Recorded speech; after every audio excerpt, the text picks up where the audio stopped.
Olha aí, ele nasceu dia de finado e já está abrindo o olho, rapaz. Hoje é 10. Então ele já está mostrando o sinal de abrir o olho. Eu vi que ali 7 dias depois. 7 dias de vida. Filhote de pássaro preto. Pela primeira vez eu consigo essa façanha. É produzir pássaro preto em cativeiro. Ou melhor, em casa.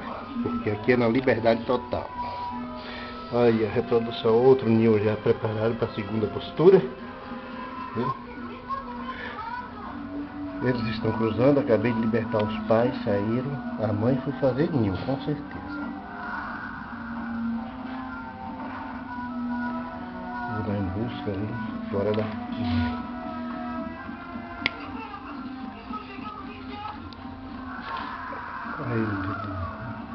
Olha só, olha como é que ele fica desequilibrado, pensando que foi a mãe que tocou nele. Ó.